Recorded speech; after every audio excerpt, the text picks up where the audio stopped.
noite. Meu nome é Rodrigo, sou residente de cirurgia geral aqui do serviço do HU e fui incumbido da missão de falar sobre o tema do choque no contexto de trauma, obviamente. Não só choque, como também uso de colóides e cristalóides e uso de hemoderivados. Tudo isso no contexto de trauma. Bom, primeiramente é importante a gente definir o que é choque, de que se trata. Basicamente, é um déficit, é uma situação de hipoperfusão e tecidual periférica, não periférica, do organismo. Existe basicamente pouco sangue chegando com oxigênio para suprir as necessidades metabólicas do organismo. A gente vai ver posteriormente que existem vários mecanismos fisiológicos em que isso pode acontecer. Mas quando a gente pensa em choque, nessa situação, especialmente situação de trauma, a gente tem dois pontos importantes que a gente tem que ter muita atenção. Primeiro é saber reconhecer. Como é que a gente reconhece o choque? Tem algum exame específico que a gente usa, algum exame laboratorial definidor dessa situação? E o que a gente tem basicamente até hoje que não, que basicamente a gente é definido pela clínica do paciente. Você bate o olho e vê se o cara está com sinais de choque, se o cara está com sintomas de choque. E o segundo ponto de extrema importância nesse tipo de caso é você identificar a provável causa que está desencadeando o quadro de choque no paciente. Então, a gente vai ver que existem vários tipos de choque, vários mecanismos que fazem desenvolver o choque, só que nas situações de trauma, existe uma prevalência muito grande do choque hemorrágico, que é basicamente a perda aguda de sangue. Então, tem essa, vamos dizer, até um dito assim no meio da cirurgia de trauma, que é paciente vítima de trauma, está apresentando choque, até que se prove o contrário, é um paciente com choque hemorrágico. Você vai ter que provar a priori que ele não está sangrando, não é isso? Então, a importância do choque no contexto de trauma é bastante elevada porque ele tem uma capacidade de gerar uma mortalidade muito grande. Se você não conseguir identificar a tempo e iniciar prontamente o tratamento para esses pacientes. Bom, então a gente já vai começar tentando classificar, tentando separar essas situações. Então, grosseiramente, a gente divide o choque nesse contexto em choque tipo hemorrágico e o choque não hemorrágico. Como eu já falei anteriormente, o hemorrágico, se trata da perda aguda de sangue, é bem mais comum nas situações de trauma. É a situação que é a primeira coisa que a gente vai pensar, que o indivíduo que está sofrendo um trauma e que está apresentando sinais de choque, ele deve estar, com certeza, ele deve estar sangrando. Às vezes não é evidente o sangramento, mas a gente tem que procurar em algum canto esse sangramento. Então, a gente precisa identificar prontamente a fonte do sangramento e corrigir a causa, e atrás do tratamento final. E outra classificação do choque é os choques não hemorrágicos, eles se subdividem em alguns tipos. Tem um choque do tipo cardiogênico, no qual existe uma falha na bomba cardíaca, a bomba cardíaca está disfuncionando e não consegue mandar o volume de sangue adiante. Existe um tipo de situação que é o choque obstrutivo, no caso, a bomba cardíaca não tem problemas, ela funciona corretamente, só que existe uma obstrução para o sangue chegar ao coração.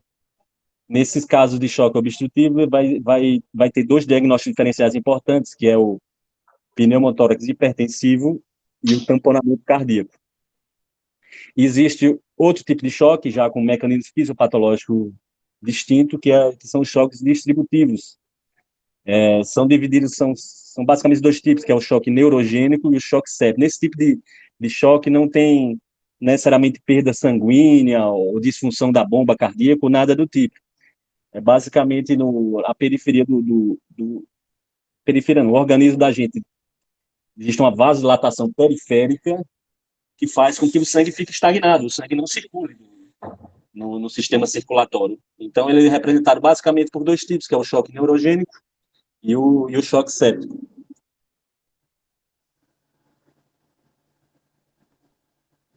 Bom, falando um pouquinho agora sobre o choque cardiogênico, aquele que eu já falei um pouquinho agora, era basicamente a disfunção da bomba miocárdica. O coração ele não está exercendo sua função primordial, que é bombear o sangue adiante.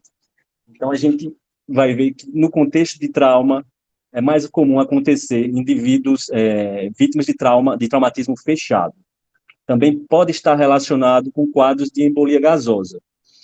Outro ponto que é bastante associado é o infarto associado ao trauma. Esse ponto é importante a gente salientar que o infarto pode ser tanto o mecanismo iniciador do trauma, o indivíduo, sei lá, estava dirigindo e infartou, e durante o infarto acabou desencadeando o acidente do indivíduo. Quanto o contrário, o indivíduo já tem propensão a infartar, cheio de comorbidades, e sofreu um trauma, que é uma agressão ao organismo, uma situação de estresse metabólico, o indivíduo já estava no limite assim, da função, da sua função coronariana, vamos dizer assim, e o trauma acaba sendo um fator de gatilho para ele infartar. Então, o infarto tem essa correlação com o trauma no choque cardiogênico. Esse tipo de paciente é de muita importância a gente fazer uma monitorização eletrocardiográfica dele contínua, são mais propensos a ter arritmia. Então, vale a pena a gente estar monitorando os batimentos cardíacos desse paciente com um monitor. Esses pacientes, eles se beneficiariam, se disponível no ambiente intra-hospitalar, no ambiente de trauma, de uma ecocardiografia, para ver disfunção do ventrículo e outras alterações também. Não é tão disponível assim nos ambientes de emergência, de trauma, mas, se disponível, realmente ajudaria bastante para conduzir esses pacientes. E o exame de FAST, que já é algo bem mais real, bem mais acessível, teria alguma função, teria alguma utilidade para esse tipo de paciente? Basicamente, seria afastar ou dar o diagnóstico de tamponamento cardíaco, que pode trazer sintomas bem parecidos com choque cardiogênico, apesar do tamponamento cardíaco ser de um choque de origem obstrutiva, como a gente viu anteriormente. E os choques do tipo obstrutivo, como falei, o mecanismo fisiopatológico dele é diferente, existe uma obstrução ao volume chegar no coração. A pré-carga não consegue entrar um volume adequado no coração. Se chega pouco sangue ao coração, obviamente vai sair pouco sangue. Quando a gente pensa em choque obstrutivo, a gente tem que ter em mente dois diagnósticos diferenciais, que eles vão ter basicamente a clínica muito semelhante. Vai ser um detalhe ou outro que você vai mudar. Mas a repercussão circulatória é basicamente idêntica, que é o tamponamento cardíaco e o pneumotórax hipertensivo. O tamponamento cardíaco, basicamente, é bem mais comum no contexto de ferimentos penetrantes da região torácica, e parece que ele tem uma tríade clínica que seria bem característica dele, apesar de, na prática, a gente ter um pouco de dificuldade de identificar ela, que é a famosa tríade de Beck. Você encontraria estase jugular, bolhas abafadas e a falência circulatória, que seria a hipotensão. E o pneumotórax hipertensivo, já comparando ele com o tamponamento cardíaco, é uma emergência cirúrgica. O paciente não, você identificou, você diagnostica isso clinicamente. Existe basicamente um mecanismo em que o mecanismo valvular, que o ar entra na cavidade pleural e não consegue sair. Ele vai cada vez mais enchendo a cavidade pleural até desviar as estruturas para o lado contralateral. Então, a partir do momento que você identifica isso, você precisa agir imediatamente. Não tem espaço para exames complementares essa condição. O tratamento imediato para isso seria a descompressão torácica, no segundo espaço intercostal, na linha hemiclavicular. Era o tratamento inicial padrão, mas já no último ATLS, preconiza-se também, pode-se utilizar o quinto espaço intercostal, região de linha axilar anterior, na região onde você já drenaria o tórax. A premissa é baseada que alguns indivíduos superobesos, pode ser que você tenha uma certa dificuldade de alcançar a cavidade pleural pelo segundo espaço intercostal. Pode ser que indivíduos muito obesos, o quinto espaço intercostal seja mais acessível, seja mais fácil de alcançar. Então, isso é uma mudança do ATLS recente. E ainda comparando o tamponamento cardíaco com pneumo hipertensivo, o tratamento do tamponamento cardíaco, o tratamento vai ser a toracotomia. Antigamente era preconizado mais a pericardiocentese de alívio, a pericardiocentese de Marfan, que é o epônimo para isso, mas o tratamento final é a toracotomia, para poder resolver esse problema. Outro tipo de choque, que é o choque distributivo, nesse tipo de choque não existe perda de sangue para fora, para o terceiro espaço, ou perda de sangue para perda externa de sangue. O que acontece basicamente é uma disfunção dos vasos sanguíneos. Existe uma vasodilatação periférica, e essa vasodilatação acaba gerando uma resistência vascular periférica diminuída, que não é capaz de gerar pressão para fazer o sangue circular. Então, quando a gente fala de choque distributivo, tem basicamente dois tipos de choque que vai ser importante no contexto de trauma, que é o choque neurogênico e o choque séptico. O choque neurogênico, a gente vai pensar nele como diagnóstico pacientes vítimas de lesão medular cervical ou lesão torácica alta. Esse choque tem algumas peculiaridades, como a gente vai ver, se comparado à maioria dos outros tipos de choque. O indivíduo desenvolve hipotensão, ok, é o padrão de choque em geral, só que ele não consegue desenvolver ataque cardíaco compensatória, que é o que a gente esperaria. E também ele não desenvolve a base de constrição cutânea, aquela pele fria, pegajosa, aqueles sintomas dos choques mais comuns. Então, se você pegar um indivíduo com... Você estuda o mecanismo de trauma que ele teve, está apresentando hipotensão refratária, e só que não tem taquicardia, não tem aqueles sinais de choque clássico, aí você não pode deixar passar esse diagnóstico como uma possibilidade. O choque séptico, comparando um pouco com o choque neurogênico, ele é bem menos comum já no contexto de trauma, mas ainda assim a gente deve lembrar ele, botar ele na manga como uma opção de diagnóstico, especialmente os pacientes que chegam mais atrasados no pronto-socorro, no hospital. Pode ser muito comum, assim, muito comum não, mais comum em pacientes vítimas de ferimentos penetrantes em abdômen, perfuração de alças, saída de conteúdo fecal para a cavidade. Então, esses indivíduos tiveram um atraso de chegar no hospital com algumas horas depois, esses indivíduos já podem estar apresentando sinais de... Pode chegar lá apresentando sinais de choque séptico.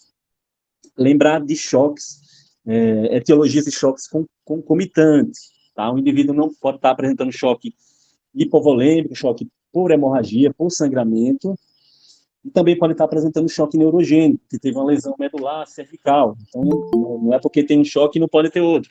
Isso aí pode ser um erro que você comer bola aí, você pode deixar passar um tratamento mais adequado aí para o paciente.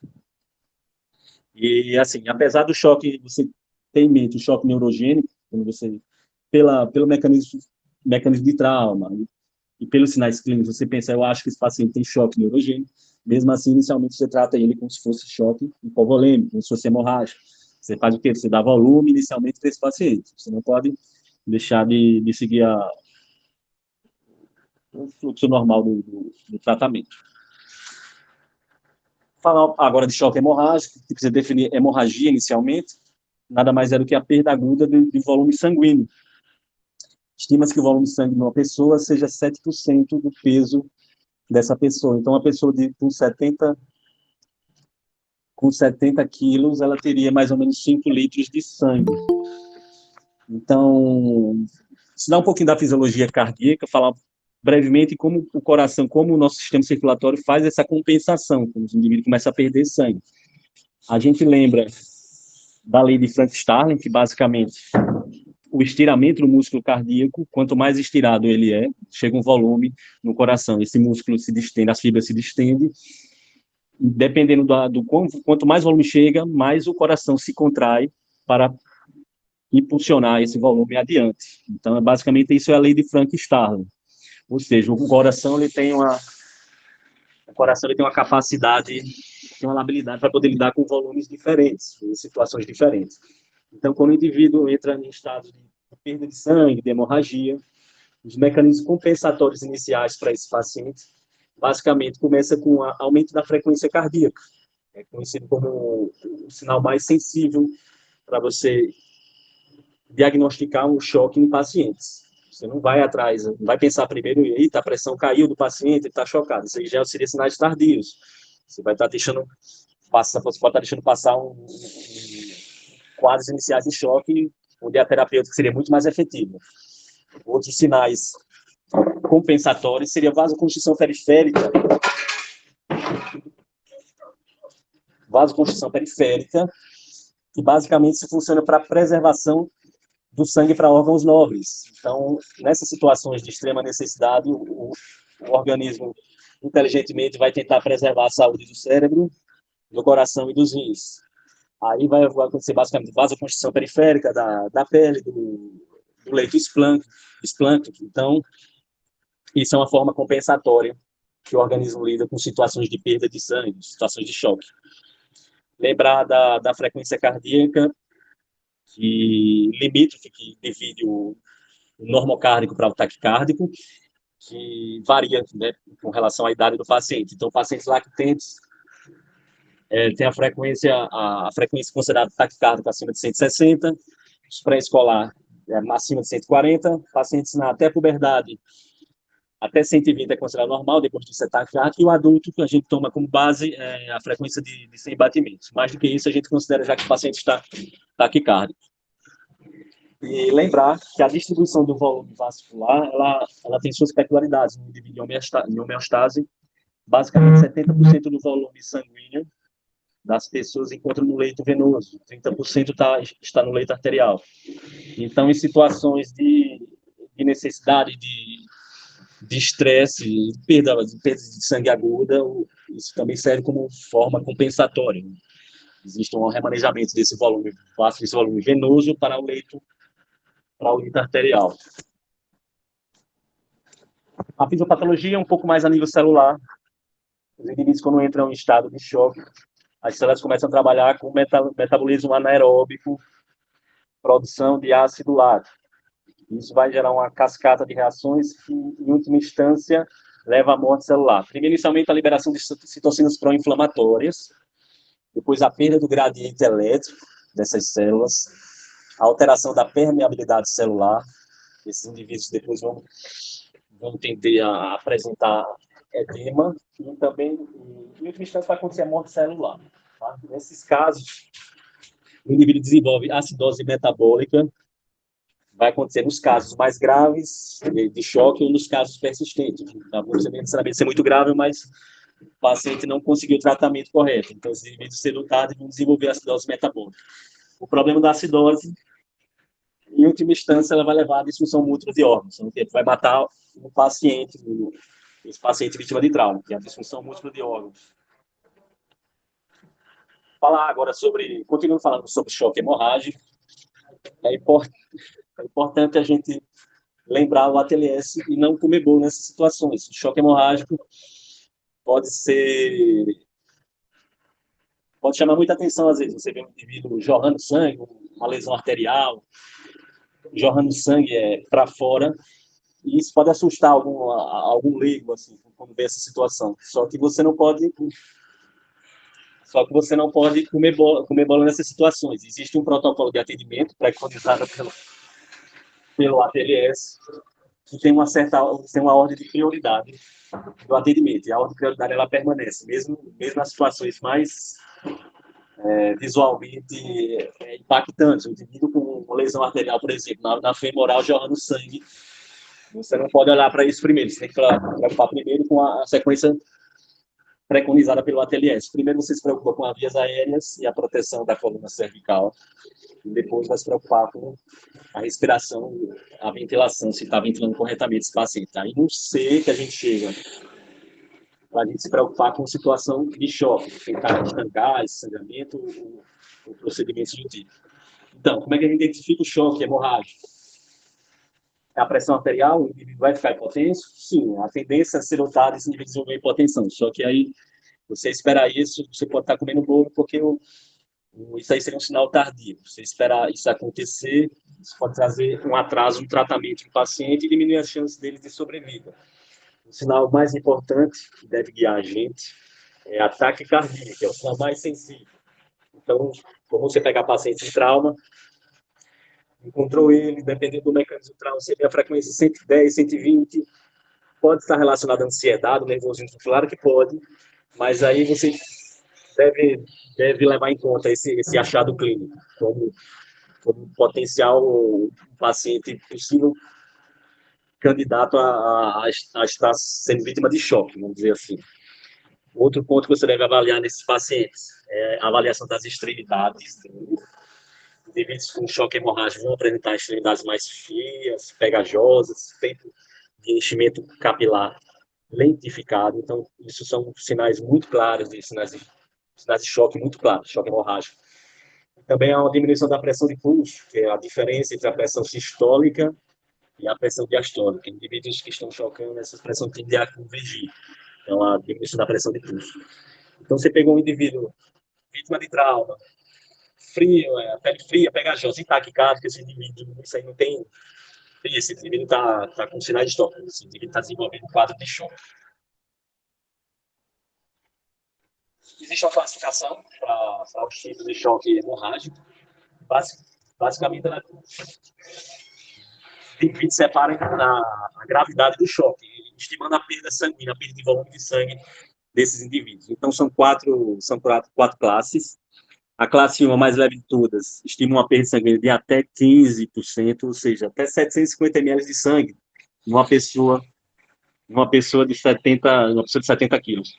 O choque classe 1 seria a classe inicial. A característica principal dele é que é uma perda de sangue sem nenhuma repercussão clínica. Então, o indivíduo não desenvolve nem frequência, nem taquicardia compensatória. Muito menos vai vir alteração de pressão ou alteração de pressão de pulso.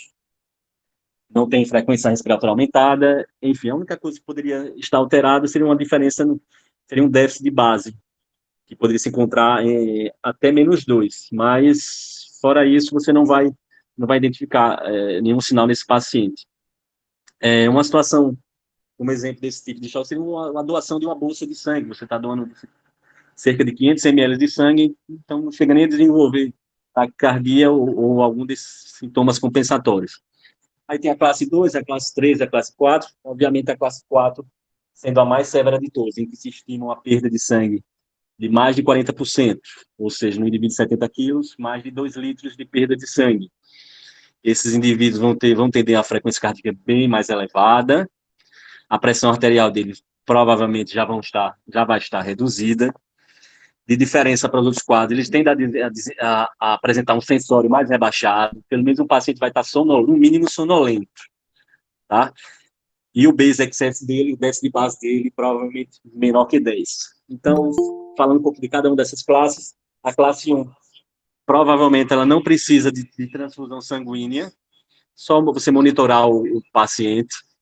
Classe 2, possivelmente, pode ser que seja preciso transfusão. A classe 3 e 4, bem provavelmente, vão precisar de transfusão, especialmente a classe 4, obviamente. Nesse tipo de paciente, vítimas de choque hemorrágico, o tratamento inicial, basicamente, consiste em reposição volêmica. Então, como é que a gente faz isso? Rodrigo? Oi? Deixa eu só intervir uma coisinha que merece uma atenção maior. Qual é o significado de pressão de pulso? Qual é o significado clínico de pressão de pulso? Sim. Você determina clinicamente a pressão de pulso? A pressão sistólica, ela é basicamente determinada pela contratilidade do... Pressão de pulso, estou falando. Não, eu sei, a pressão de pulso. E a pressão de pulso é a diferença entre o valor da pressão sistólica e da pressão diastólica. Isso, por exemplo, a pressão 12/8 seria pressão de pulso 40 milímetros de mercúrio, correto? Tá, e como é que você determina isso clinicamente? Como é que você define isso?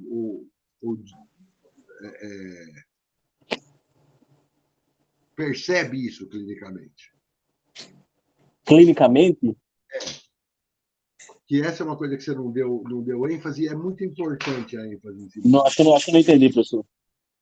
Como é que você sabe clinicamente que o doente está com uma pressão de pulso diminuída?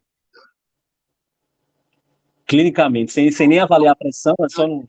Que é um sinal importante de choque, que você não deu ênfase ainda. Tô deixando passar, professor.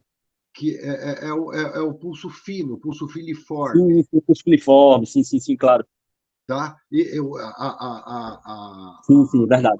A ação clínica de uma pressão de pulso diminuída é um pulso filiforme. É um pulso Isso, aquela onda arterial bem, Isso é um dado bem importante suave. para você avaliar em termos de choque, para você associar os seus achados e definir o diagnóstico de choque. Não, com certeza. Certo? Com certeza.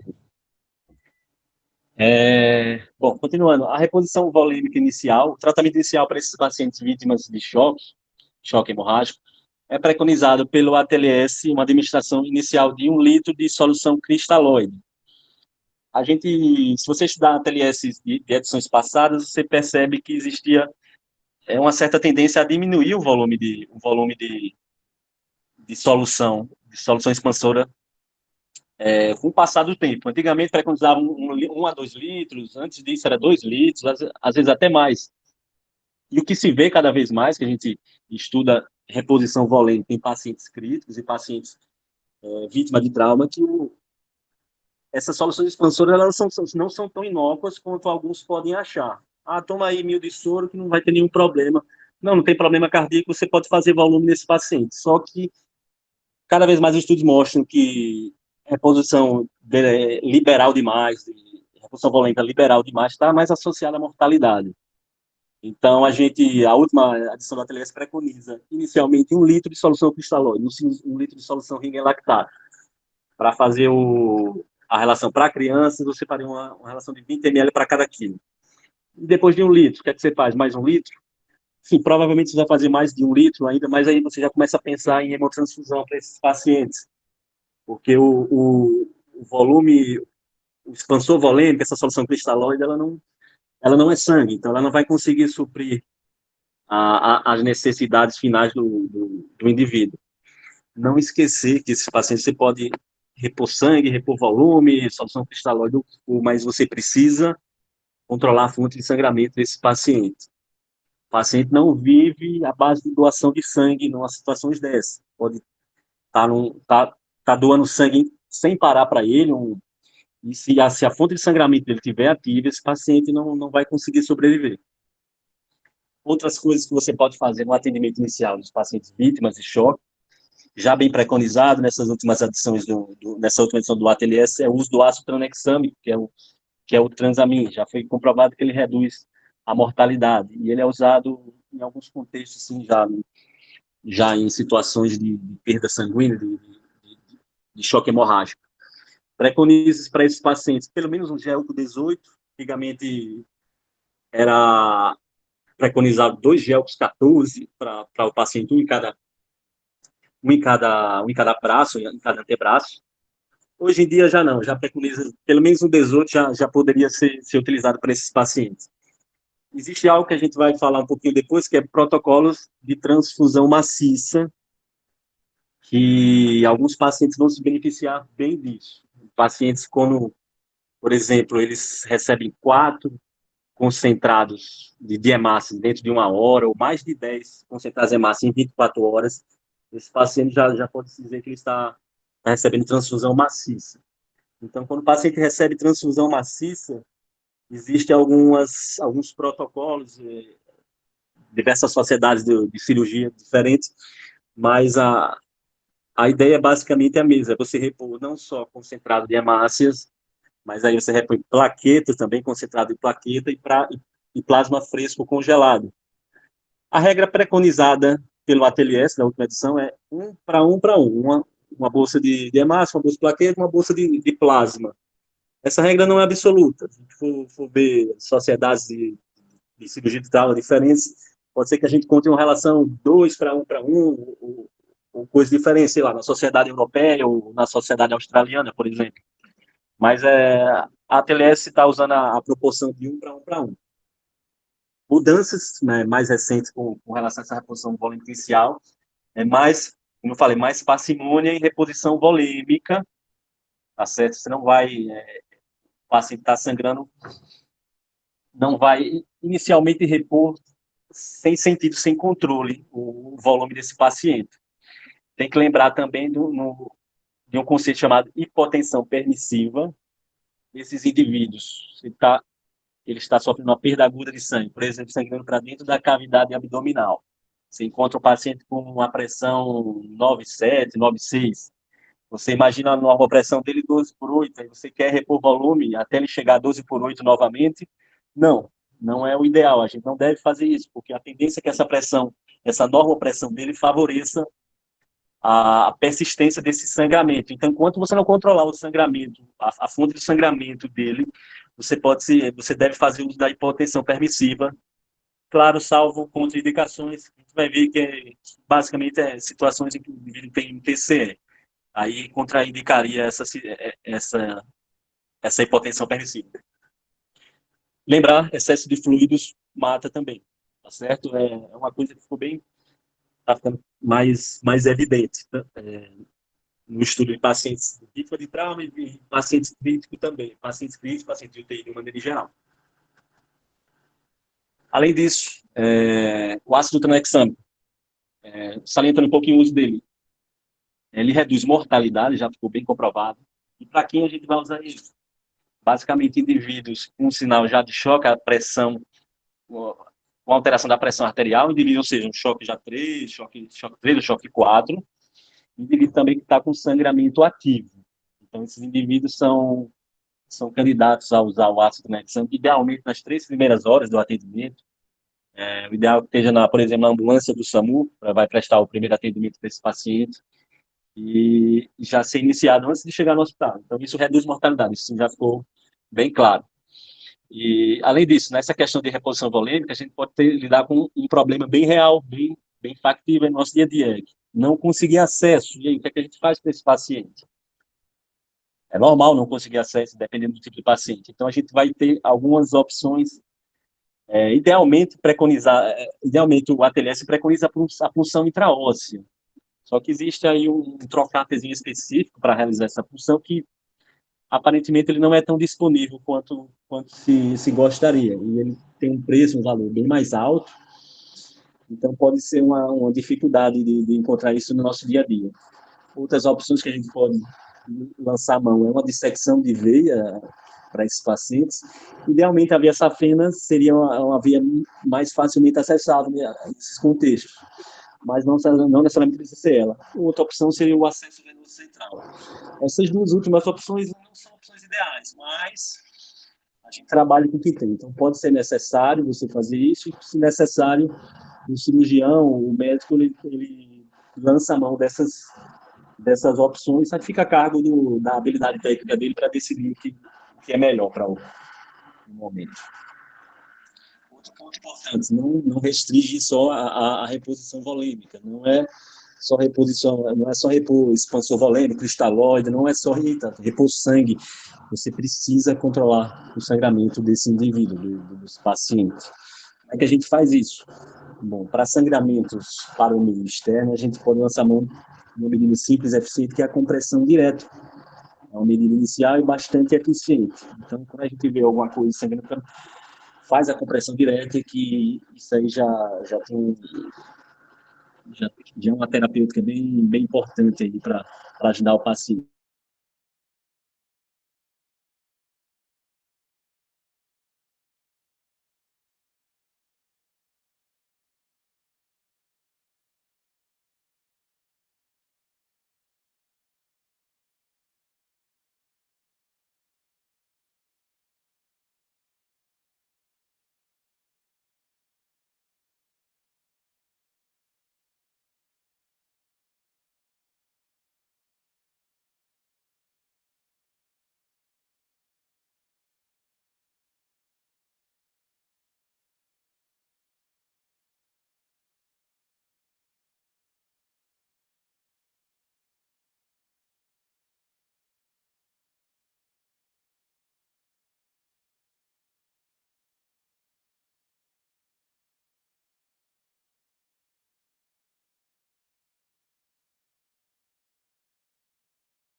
Para dentro da cavidade abdominal, você pode repor sangue, pode repor volume, pode fazer protocolo de transfusão, seja lá o que for, mas esse indivíduo precisa ter a fonte do sangramento dele estancada. Então, tudo que tu fizer para esse paciente tem que ser no sentido de chegar ao tratamento definitivo o mais breve possível, não postergar o tratamento definitivo para esses pacientes. Fonte de sangramento. De que locais o paciente sangra, assim, pacientes vítimas de choque? Primeiro, uma fonte óbvia, a gente vai falar de 5 espaços que o paciente pode perder sangue. Primeiro é para o tórax, vai perder sangue para dentro da cavidade pleural. Então, a gente vai avaliar, numa avaliação inicial, o indivíduo apresentar enfisema subcutâneo, o indivíduo apresentar crepitação de costela, hematomas, equimose na região torácica, esse indivíduo pode estar sangrando para dentro da cavidade pleural, para dentro do tórax dele. Então, tem que ficar atento nisso. No abdômen, que é outra cavidade, a cavidade abdominal, que o indivíduo pode estar sangrando para dentro. Alguns sinais podem nos ajudar a diagnosticar isso, a pensar que ele pode estar apresentando sangramento para dentro da cavidade. Então, hematomas na região do abdômen, presença de abaulamentos, dor abdominal, sinal de peritonismo. Peritonismo já seria um sinal bem mais evidente, porque esse indivíduo está com sangramento para dentro da cavidade. Pelve e retroperitônio, o indivíduo consegue também perder bastante sangue para dentro dessa região. Lembrar de avaliar nesses pacientes a síntese pública e a estabilidade da pelve. Tá? Fraturas de pelve costumam estar associadas com perda volêmica muito elevada. Então, não pode deixar, você avalia a palpa o abdômen do indivíduo, aparentemente está bem, viu o tórax, mas não viu a pelve do indivíduo, então você pode estar comendo bolo nessas situações aí, que o indivíduo pode sangrar bastante ali naquela região, tanto naquela região, estendendo para o retroperitônio. Lembrar, ossos longos são fontes de sangramento consideráveis, por exemplo, o fêmur, cada fêmur do paciente, cada coxa do paciente, ele pode abrigar cerca de 1,5 litro de sangue. Então, aí você tira, se o paciente tiver 2 fraturas de fêmur, 2 fraturas fechadas de fêmur, que é incomum, aí vamos lá, pode acontecer, o indivíduo pode, só nessas 2 fraturas, perder 3 litros de sangue em cada coxa. Então, 3 litros de sangue já é bastante para chocar o paciente, para deixar o paciente em condição bem crítica. E o outro meio de sangramento é o mais óbvio de todos, que é o chão, o externo. O indivíduo, uma lesão da artéria radial, está sangrando, está derramando sangue do punho dele para o meio externo. Lembrar, nessas situações, são situações mais dramáticas, né, quando o paciente sangra para o meio externo, lembra do ATLS, do atendimento sistematizado.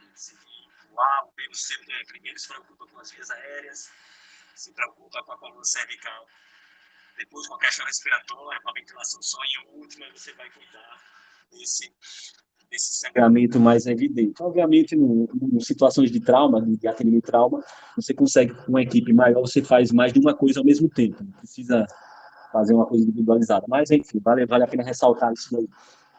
E terceira, cavidade craniana, a caixa craniana, é uma fonte de perda de sangramento para chocar? Não, a gente sabe que não, porque o volume que cabe na caixa craniana de sangue é muito pouco para desencadear um estado de choque. E o indivíduo que estiver sangrando para dentro da caixa craniana, ele vai morrer de outra coisa, que é herniação. A herniação do útero geralmente acontece quando o sangue vai aumentando a cavidade, ele vai empurrar o útero, que vai comprimir a região lá do bulbo respiratório, e o indivíduo vai entrar em parada. Então o indivíduo não tem espaço no crânio para sangrar e chocar o indivíduo. Isso é uma coisa bem batida já no estudo do choque no contexto de trauma, mas vale a pena a gente relembrar, salientar. Oi? Só uma coisinha. Você falou do volume possível de perda na cabeça, outras coisas que outros solutos, né, que uma fratura pode. Alô? Tá me ouvindo? Oi, agora estou. Então, uma fratura de perna, de ossos da perna, como você colocou,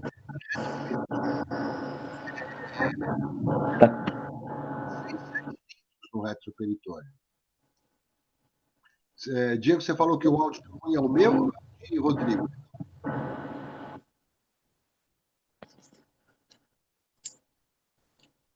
Certo, que o de Rodrigo estava variando muito também. Mas pode seguir, depois eu... Opa, tá bom, professor. Bom, parâmetros de avaliação do paciente. Depois que você tomou as medidas iniciais para ele, reposição inicial de volume e tudo mais, tentou diagnosticar a fonte de sangramento, como é que você vai reavalia a condição dele, se ele está respondendo ao tratamento ou não. Então, basicamente, são os parâmetros clínicos que nos fez primeiro diagnosticar o choque. Então, é pressão arterial, frequência cardíaca, a gente vai ter uma tendência a normalizar a pressão, tendência a normalizar a frequência cardíaca, isso são sinais de que o indivíduo está respondendo bem ao tratamento. Mas, obviamente, o melhor parâmetro de todos que a gente tem é o débito urinário. Então, esses pacientes, você sonda ele e começa a medir o débito urinário. Se ele apresenta um débito de meio ml, maior que meio ml por quilo hora, esse indivíduo indica que ele está sendo bem, está respondendo bem ao tratamento inicial. Outra opção boa de avaliação é o clearance de lactato para esses pacientes. Você tende a fazer a lavagem do lactato bem rapidamente. São parâmetros que a gente usa para avaliar a resposta dele. Lembrar que a melhor conduta para dar seguimento para esses pacientes, que vai nortear o segmento que esses pacientes terão, é a reavaliação. É o mais importante de tudo. Não é nem como você encontra o paciente. Eita, encontrei o paciente. Oi? Eu não está vendo, mas o teu som está variando um pouco, pelo menos para mim. Eu não sei se está todo mundo ouvindo isso. O som está ficando baixo de garrafa. Ele tá variando a qualidade do áudio. Tá cortando ou é o volume? Ele corta um pouquinho. Tô no celular aqui. Tá no celular e olhando o computador aqui, a gente não conseguiu botar no volume. Entendi. Tá um improviso aí, professor. Desculpa aí. Tranquilo. Aí, Toca. bom, tem uma tabelinha que serve como guia, como norte, para a gente avaliar a resposta à reposição volêmica inicial. Ela é dividida basicamente em resposta rápida, um indivíduo que responde bem ao volume, a resposta transitória, e os indivíduos que não têm resposta à reposição volêmica. O nome dessas respostas são autoexplicativas. O indivíduo tem resposta rápida, você faz o volume inicial para ele recupera os parâmetros clínicos, demonstra nitra melhora. Os que têm resposta rápida, geralmente, eles têm uma perda sanguínea menor que 20%, tá? E a necessidade de cristalóide, mais cristalóide é baixa. Dificilmente, esses pacientes, assim, tendem a precisar menos de sangue.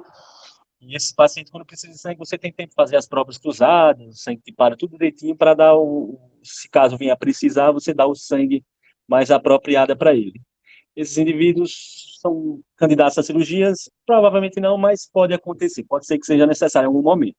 Então, os indivíduos têm a resposta rápida. Resposta transitória, o indivíduo, você faz aquela reposição volêmica, aquele tratamento inicial, ele melhora um pouco, ou melhora, ou normaliza, aí se você tenta suspender, não faz um tratamento de manutenção, o indivíduo decai de novo. Então, isso é uma resposta transitória. O indivíduo que melhora só um pouquinho e não mantém. Então, esses indivíduos já têm uma perda sanguínea estimada de 20% a 40%. Esses indivíduos provavelmente vão precisar de sangue e você pode fazer o tipo de sangue específico para ele. Você talvez tenha tempo ainda de fazer. A necessidade de cirurgia para eles é bem provável que ele venha precisar. E o mais importante para a gente falar aqui, não, que é o caso mais grave, que é os indivíduos que não têm resposta. Você faz a reposição volêmica inicial, os pacientes não recuperam a pressão, mantém frequência cardíaca alta e, enfim, ele está com sangramento ativo. O indivíduo ele não vai responder se não for agir direto na fonte do problema dele. Esses indivíduos são liberados para sangue O negativo e muito provavelmente precisarão realizar cirurgia. Até lembrando um caso que a gente teve aqui, de um paciente que se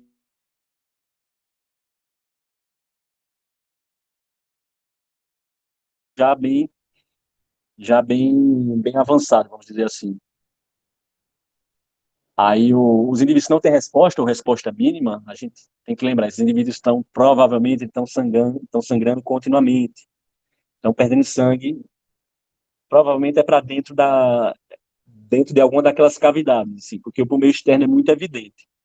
Então, esses indivíduos precisam de uma intervenção imediata. A gente precisa diagnosticar que é a causa, a fonte causadora disso, e ir atrás resolver. Não é só repor mais volume ou dar sangue para ele, que isso não vai resolver o problema dele.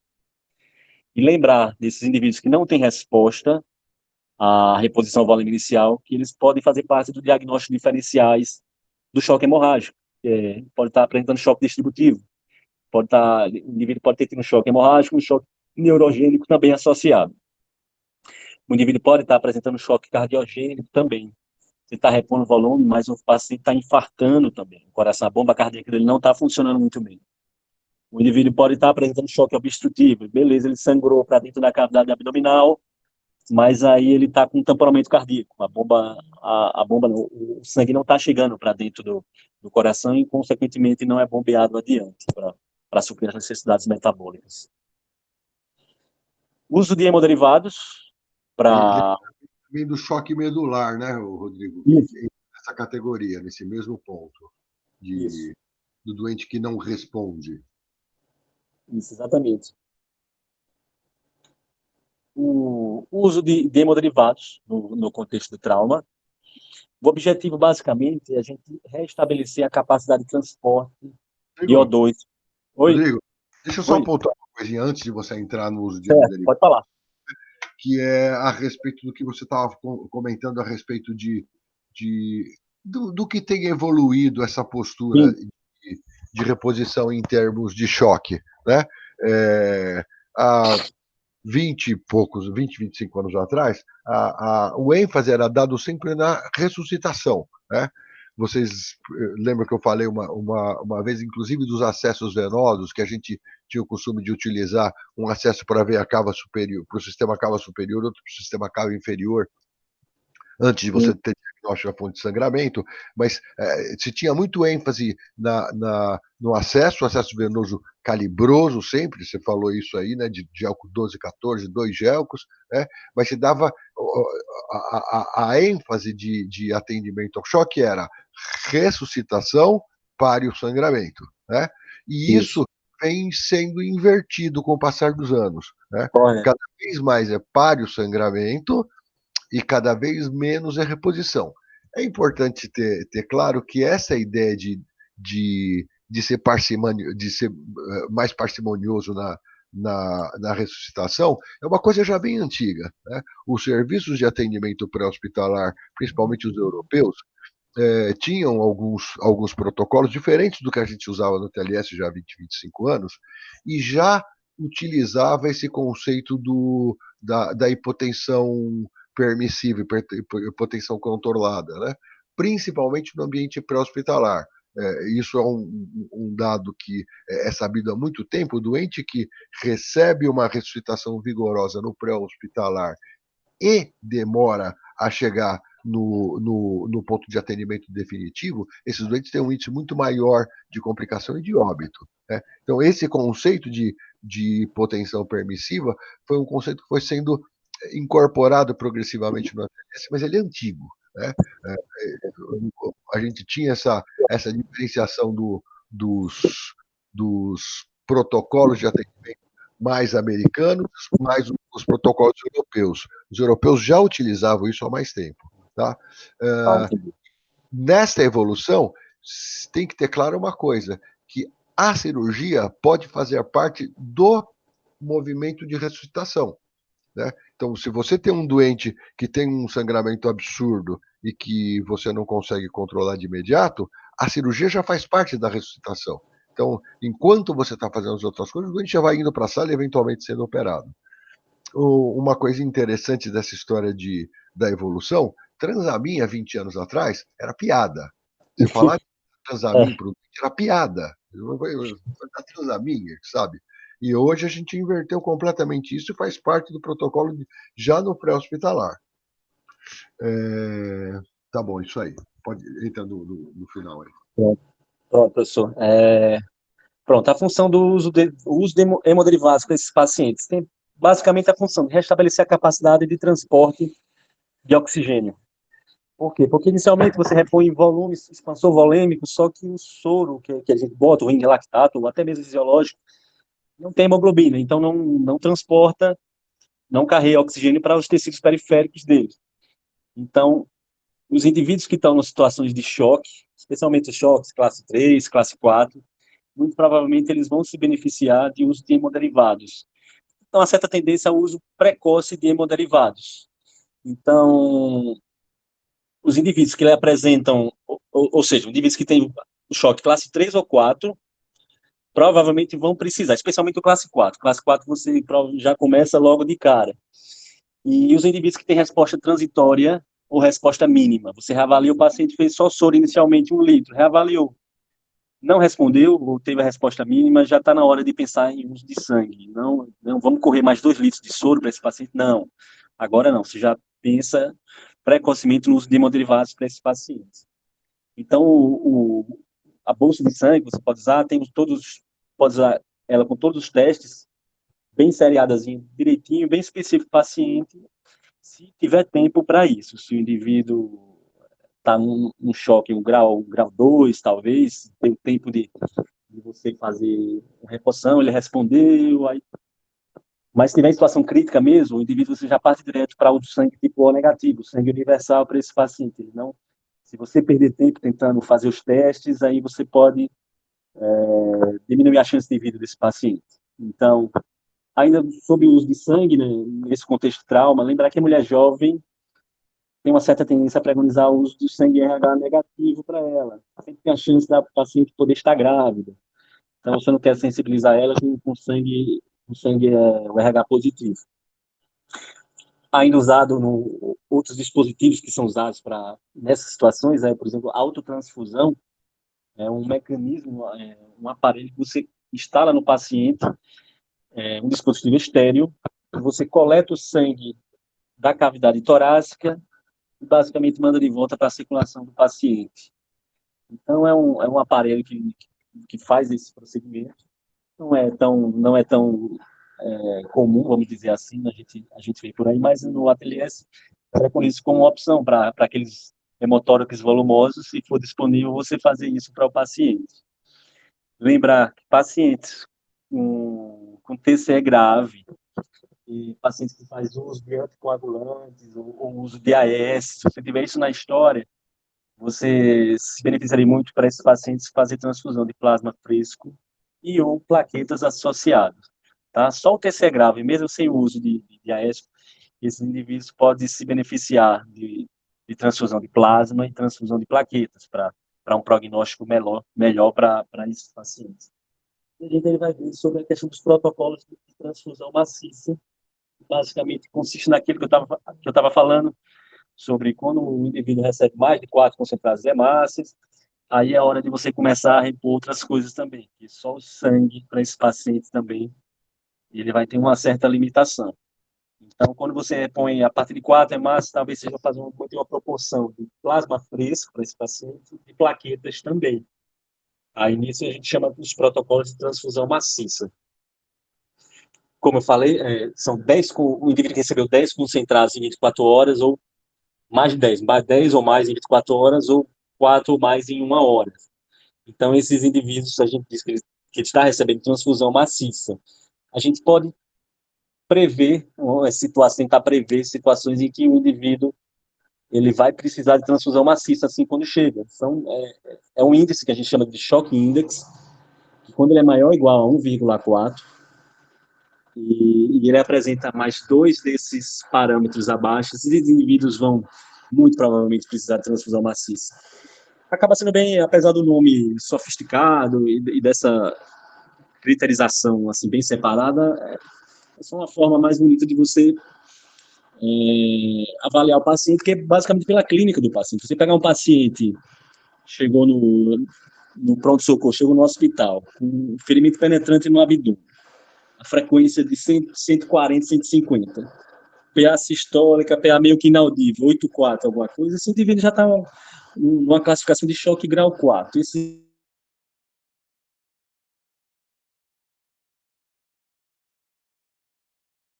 maciça de sangue, tá? Aí dos protocolos de transfusão maciça que existe, basicamente é preconizado uma reanimação de controle de danos para esse paciente. Se você só repor sangue para esse paciente, esse indivíduo ele vai ter uma certa tendência maior a desenvolver hipotermia, coagulopatia e acidose. Esses três parâmetros juntos, associados, recebem o nome da tríade da morte do trauma, que é o terror de qualquer cirurgião encontrar um paciente que já está com essas três variáveis já numa situação de pronto-socorro, de atendimento de trauma. Aí, com relação ao protocolo de transfusão maciça, só salientando que não tem consenso na proporção. A gente adota, o ATLS adota a proporção de 1 para 1 para 1, uma bolsa de sangue, uma de plasma e uma de concentrado, uma de plaquetas. Mas essa proporção pode variar, dependendo de qual sociedade esteja esteja definindo os protocolos de transfusão. Mas o que foi visto é que esses protocolos de transfusão maciça definitivamente melhoram o prognóstico do paciente. Então, quando a gente consegue fazer essas três coisas associadas, o indivíduo ele melhora, ele tem mais chances de sobrevida, sim. Além não só do que aquele que só recebeu sangue, por exemplo. Relembrando o conceito de hipotensão permissiva, se no caso não ter ficado muito claro, basicamente condiz no sentido de você não recuperar a pressão total do paciente, a normopressão dele, não tentar 12/8 para ele, porque a tendência é que a normopressão no indivíduo que está com sangramento ativo faça com que esse sangramento persista mais rapidamente, ele persista mais continuamente, ele sangre mais, se estiver em normopressão. Então, a tendência, você faz grandes volumes iniciais, um paciente com a pressão 8/4, aí você quer repor volume, está sangrando para dentro da cavidade abdominal, você quer fazer muito volume, esse indivíduo ele vai sangrar mais para dentro do abdômen, ou seja, você vai estar piorando o prognóstico desse indivíduo. Você precisa, como já foi bem salientado, vai atrás da causa base do sangramento, não adiar o tratamento da causa base, que é o tratamento definitivo, e lembrar só da contraindicação da hipotensão permissiva, que é o TCE. Os indivíduos com TCE, você não pode permitir que ele tenha a pressão mais baixa, essa pressão sistólica mais baixa, ou pressão arterial média mais baixa, porque isso pode comprometer o prognóstico neurológico dele. Então, a contraindicação básica da hipotensão permissiva é o TCE, os indivíduos que têm TCE. Lembrar, mais uma vez, da tríade letal do trauma, é o terror do médico, do cirurgião, quando vai encontrar um paciente com hipotermia, paciente com a temperatura de 34 graus, um indivíduo com coagulopatia, um indivíduo já com acidose. Essas três variáveis, elas meio que se retroalimentam. Uma agrava a outra e a outra agrava a outra e assim por diante. Então, os indivíduos, quando desenvolvem essa tríade letal, o prognóstico deles já piora bastante. E deve ficar muito atento a isso ao paciente, tentar prevenir, especialmente a questão da hipotermia, tá certo? Se o paciente tiver com hipotermia, você pode repor sangue para ele, repor plasma fresco, o indivíduo não funciona as coisas com o paciente com uma temperatura bem reduzida. E tem também a persistir a acidose do paciente. E, no fundo, no final, a acidose vai causar a disfunção de todas as células do organismo do indivíduo. Então, lembrar, tríade letal do trauma, esses 3 pontos, ficar atento, porque isso aí, com certeza, são pacientes bem mais graves do que o normal, você precisa agir de uma maneira bem mais incisiva para resolver o problema desses pacientes. Lembrar de situações especiais, no contexto de trauma, pacientes idosos, vítimas de trauma, você tem que lembrar que eles têm menor reserva funcional, tem menor reserva cardíaca, menor reserva pulmonar, enfim, o organismo dele já funciona de uma certa maneira no limite, vamos dizer assim. Então, os indivíduos idosos, eles também tendem a fazer uso maior de medicações. Não é comum você fazer uso do idoso, fazer uso de diurético para controlar a pressão, uso de beta-bloqueador. Esses remédios podem interferir na resposta inicial que o indivíduo tem com relação ao trauma. Podem limitar a resposta a mecanismos compensatórios iniciais para um choque hemorrágico. Ou pode, inclusive, agravar, né? Você fazer o indivíduo já usa diurético, ele já é naturalmente depletado de volume. Então, ele perder um pouco de sangue já pode ter um efeito muito maior do que numa pessoa que não usaria o diurético, por exemplo.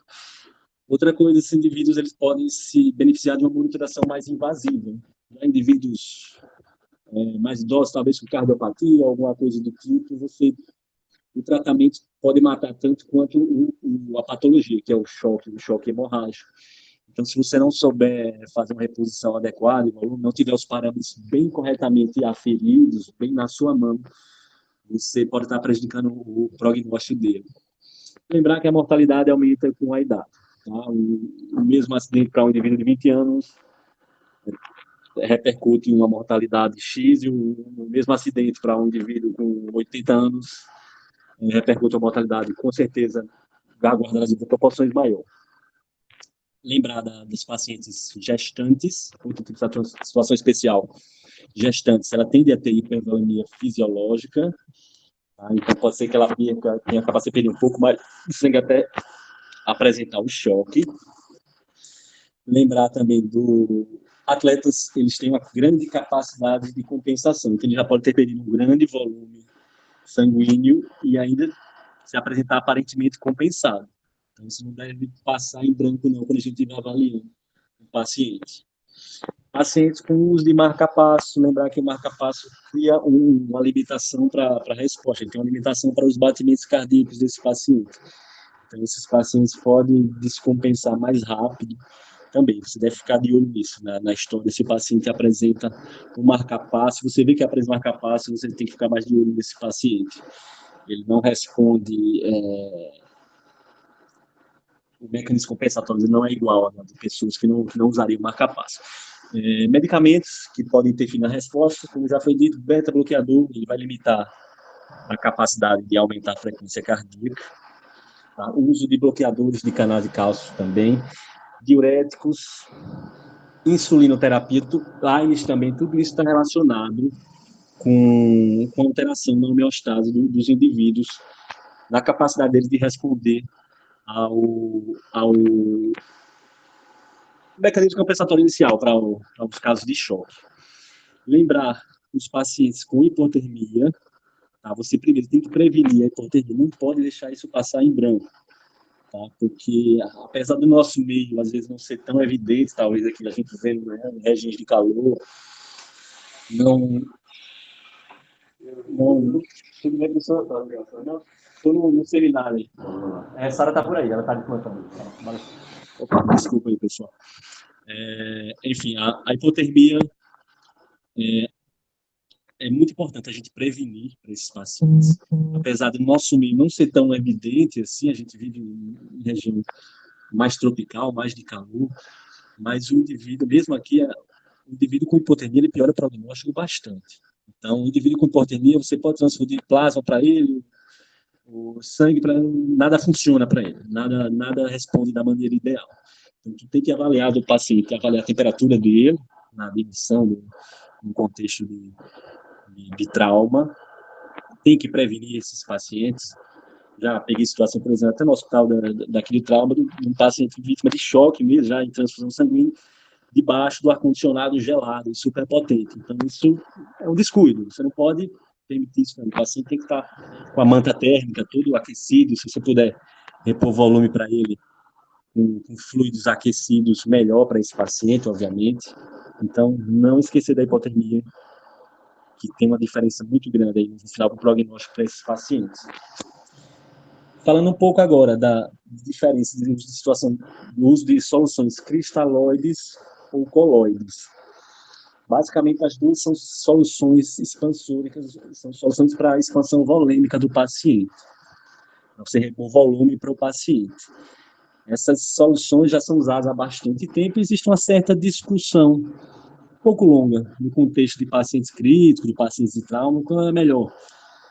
Haveria uma certa tendência, não, uma certa tentativa de provar que soluções coloides fossem melhor para paciente X, sei lá, o paciente queimado, ou o paciente vítima de trauma, de choque hemorrágico mesmo.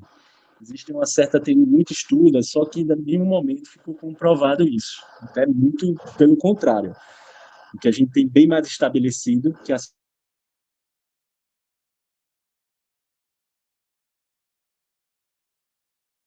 contexto do trauma. Parece realmente ser melhor mesmo. Então, a solução cristalóide, que é um tipo de expansor volêmico, ele tem o menor potencial expansor. Por quê? Porque ele extravasa para o terceiro espaço. Tá? Você repõe 1 litro de solução cristalóide, cerca de 1/3 disso vai permanecer dentro do vaso sanguíneo. Então, ele tem menor tempo de efeito sobre a volemia. Então, que exemplo a gente tem de soluções cristalóides? Seria basicamente o soro fisiológico, que de fisiológico é mais o nome mesmo. As concentrações de MEX de sódio e cloro não é exatamente a concentração da homeostase do nosso corpo. Tem a solução Ringer lactato, que já é uma solução já mais próxima do que a gente encontra em termos de eletrólise do nosso corpo, e a solução o plasma lítico, que é uma solução mais moderna, aparentemente até melhor mesmo do que o do soro Ringer lactato, mas é uma coisa acaba sendo mais caro, mais sofisticado, talvez nem o custo-benefício não seja adequado. E tem as soluções coloides, que são soluções são moléculas com peso molecular, tem um peso molecular mais alto, e acaba exercendo um efeito coloide osmótico. Eles têm maior potencial expansor. Você repõe uma solução colóide para o paciente, ela tende a permanecer mais tempo dentro do vaso sanguíneo e tem maior efeito sobre a volemia, ou pelo menos na teoria, que é o que a gente imagina. A gente vê que indivíduos com vítimas de choque, indivíduos críticos mesmo, ele tem uma certa tendência, de uma maneira geral, a perder não só o volume, quanto proteínas também para o terceiro espaço, então, esse aumento da permeabilidade capilar. Então, por isso que eu falei que, na teoria, ele realmente apresenta um maior potencial expansor, mas que a gente vê na prática que não tem mostrado esse efeito que a gente espera. Tanto é que, quando você vai ver os estudos comparando a solução colóide, tentando com as solução cristalóide padrão, por exemplo, o Ringer lactato, com as soluções colóides, diversos tipos, albumina, amido, gelatina, dextran, que muitas delas são bastante caras, e a gente tenta se comprovar que uma delas seja superior e acaba, no final, sempre não conseguindo. No máximo é igual, mas se for igual, acaba perdendo pelo menos para o custo-benefício. Mas boa parte das vezes ela acaba sendo mais deletéria mesmo para o organismo. Então, muitas dessas soluções colóides acabam nem girando como opção, nem surtindo como opção para o tratamento desses pacientes. Dessas soluções colóides, a gente tem a albumina, que é a natural. Ela tem como vantagem, ela tem menor efeitos colaterais, reação de anafilaxia, que é muito comum não, mas são comuns usando essas soluções colóides, que já não acontece com soluções cristalóides. E tem as soluções sintéticas, soluções colóides sintéticas, que é amido, gelatina e dextran. Aí o problema, como eu já falei, os custos dessas soluções são bem mais altos e uma certa tendência à reação anafilática, algumas delas estão associadas com mais disfunção renal, já confirmado em estudos. Então, isso fica bem evidente já que a solução, tanto é que o ATLS, ele já preconiza e não tem nem dúvida com relação a isso. Então, ele recomenda, né, em situações de trauma, você usar solução cristalóide, preferencialmente o Ringer lactato. O Ringer lactato, ele tem uma concentração de eletrólitos mais fisiológica. Se não me engano, é 134 mg de sódio, 110 de cloro, comparado com o soro fisiológico, que é 154, 154. Então, que não é exatamente, não está dentro da homeostase do organismo. Na hora de repor, você vai tentar fazer isso aquecido a 39 graus Celsius, e inicialmente você repõe, como eu já falei, 1.000 ml endovenoso e reavalia o paciente. Solução Ringer lactato, 1.000 ml e reavalia o paciente. Lembrando só a diferença final, para vocês guardarem isso, que cristalóide necessita de grandes volumes por causa de perda para o extravascular. Tá? E que isso é bem estabelecido. Colóides são mais caros e tem um risco maior de anafilaxia, tem risco de anafilaxia. E, na prática, ele aparenta também ter uma certa perda por extravascular. Na teoria, não deveria perder tanto, mas na prática, perde. Então, só para lembrar a diferença da teoria para a prática, o que a gente observa. Sumarizando, vamos tentar resumir o que é que importa no choque, né, no tratamento dos pacientes vítimas de choque. Primeiro é você reconhecer e tratar prontamente, identificar quais os sinais que você vê que o paciente está chocando. É aquela questão da pele pegajosa, aumento da frequência cardíaca, que são os sinais mais óbvios que você vai encontrar. E lembrar dos 5 espaços para onde o indivíduo sangra. Ele sangra para dentro do tórax, dentro do abdômen, retroperitônio, ossos longos e sangra para o meio mais óbvio, que é o meio externo. Tá? Isso aí não precisa nem salientar. Como estancar sangramento, a medida inicial para esses sangramentos para o meio externo é compressão. Lembrar de torniquetes em casos extremos necessários pode ser usado sim para prevenir, para impedir uma perda volêmica maior. E no final, o que é mais importante, a gente grifa aqui, é não atrasar a terapêutica final. O indivíduo está sangrando para dentro da cavidade abdominal, o indivíduo precisa de laparotomia.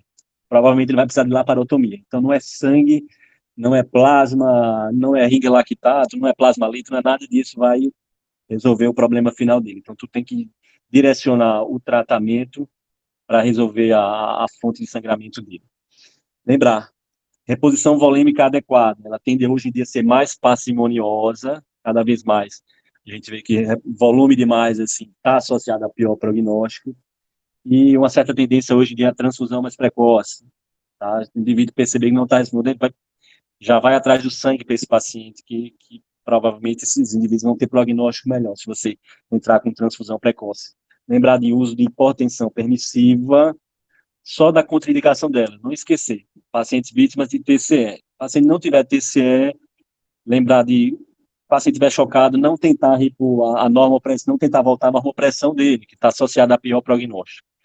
Lembra do transamin, do ácido tranexâmico, já é bem estabelecido, antigamente não era muito bem quisto, não era muito bem aceito, mas hoje em dia já está bem comprovado. Tá? Tenta entrar para o paciente dentro das 3 primeiras horas, pode fazer uma dose de ataque de 1 grama ver para o paciente, correr em 10 minutos, e depois a dose de manutenção, 1 grama de 8 em 8. Lembrar de protocolos de transfusão maciça para esse paciente, ele está precisando, está tomando 4 bolsas de sangue em 1 hora, esse indivíduo vai precisar entrar naqueles esquemas de protocolo de transfusão maciça, ele precisa receber também plasma, precisa receber também plaquetas, o indivíduo só à base de sangue, e não receber esses outros componentes, ele vai ter um prognóstico bem pior. Então, isso já é bem estabelecido. O protocolo de transfusão maciça também está associado a melhor prognóstico para os pacientes que não recebem. Aí, aqui eu deixo aberta a discussão, a gente tirar, sei lá, conversar, tirar algumas dúvidas aí, ver o que é que pode complementar. Aí, deixo aberto aí, para o senhor quiser falar alguma coisa. Só com respeito aos coloides, né? Essa discussão é provavelmente mais longa, mais antiga do que você mesmo. Essa discussão não tem muita cara de que vai acabar muito curto prazo, né? É importante que um dos grandes problemas de alguns desses coloides, especificamente o Destran, é que ele tem como efeito colateral a alteração da tipagem sanguínea. Isso é um problema muito grave em doente traumatizado, né? Você tem alteração da tipagem, e aí quando você vai tipar, você acaba dando sangue incompatível para o doente. Para vocês terem uma ideia de como essa discussão é antiga e a que nível ela chega, no HC era simplesmente proibido, não existia no pronto-socorro cirúrgico nenhuma solução cristalóide, não podia, ponto final. Eventualmente no pós-operatório você acabava usando albumina, tal, mas essa discussão é uma discussão que eu acho que não vai ter fim tão cedo. Mas por enquanto, aparentemente a maneira correta de se encarar é pendendo para cristalóide. Isso aí foi, eu vi alguns trabalhos assim que é muito trabalho tentando comparar, tentando provar que uma solução é melhor do que isso e tal, mas a tendência geral acaba sendo meio redundante, mas acaba sempre voltando para o cristalóide. No mínimo, ele é mais, tem um custo-benefício melhor para os pacientes, no mínimo, para os pacientes não, para o tratamento, né? No mínimo ele tem um custo melhor, mas boa parte das vezes ele está associado melhor o melhor prognóstico mesmo. Tem menos casos de disfunção renal, obviamente, não vai ter problemas de choque anafilático.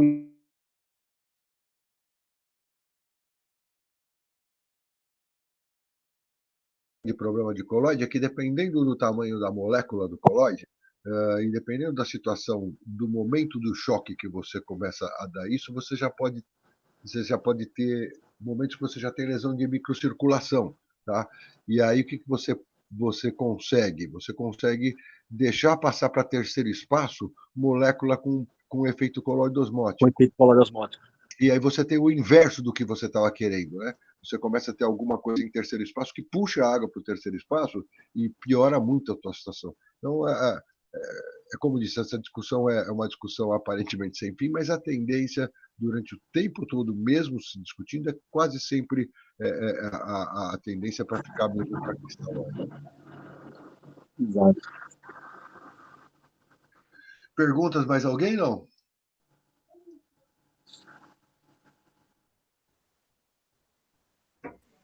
Alô? Tá todo mundo dormindo. Alô? Diga. Não, era só para comentar. Só um momentinho, tá dando um retorno aqui. Era só para comentar que essa questão aí de beta-block.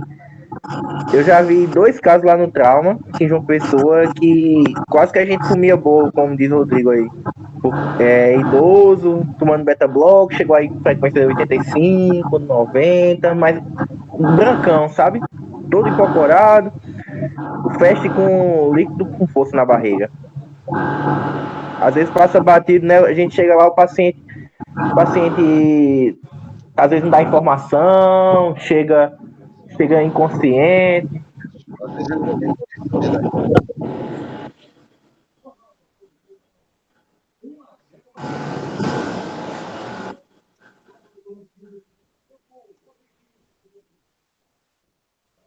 Oi. Alô? Bom, acho que é isso, né, gente? Parabéns, viu, Rodrigão? Rodrigo, Muito bom mesmo. 2 coisinhas. Manda as ordens. Linguagem coloquial é legal, mas eu não sei se comer bolo é uma expressão que deva ser usada numa aula. Desculpa. Eu não estou dizendo que não é para ser usado, eu estou dizendo Não sei. Estou dizendo literalmente, eu não sei se é. De gosto duvidoso. Eu gosto muito de linguagem coloquial em apresentação. Eu acho que não é você não precisa ser formal demais. Agora, como eu falo, realmente eu não sei.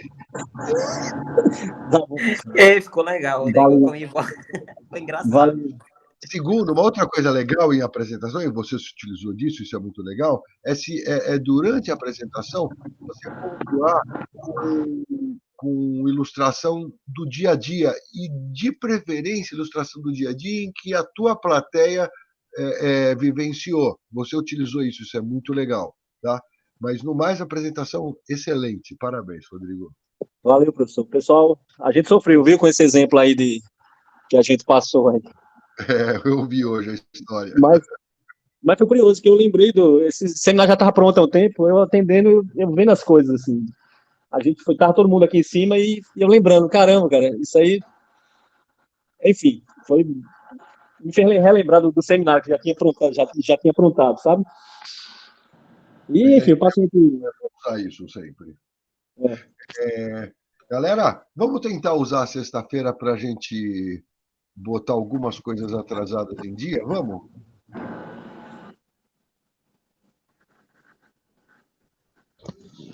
Desistiram de... Fala. Professor, o quê? Sexta de manhã, assim, eu acho que esses... De manhã é bem provável acontecer, hoje só vai se acontecer com poucas pessoas. Mas aí eu não sei, fica... As pessoas não têm muita não tem muito sentido. A gente está conseguindo juntar tanta gente e fazendo um horário que a gente não consiga juntar gente. Não tem muito sentido. A gente tem cirurgia prevista para essa sexta, não?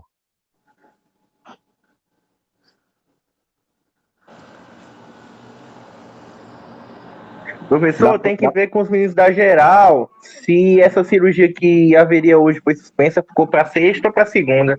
Porque Porque Tá. sempre tem aquele Não, negócio do a anestesista, né? A sexta-feira vai ficar uma retossegmoidectomia. Tá bom.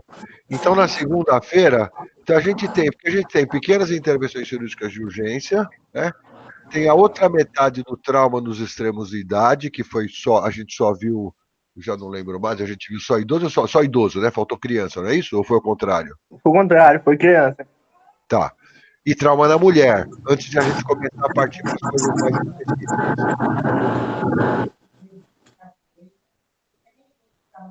Então, vamos tentar na próxima segunda, esse pequenas intervenções cirúrgicas de urgência, que é um seminário curto, e a outra metade do trauma nos extremos de idade, ok?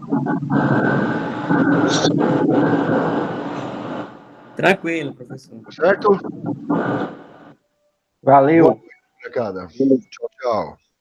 Valeu, gente. Tchau. Tchau. Até. Tranquilo.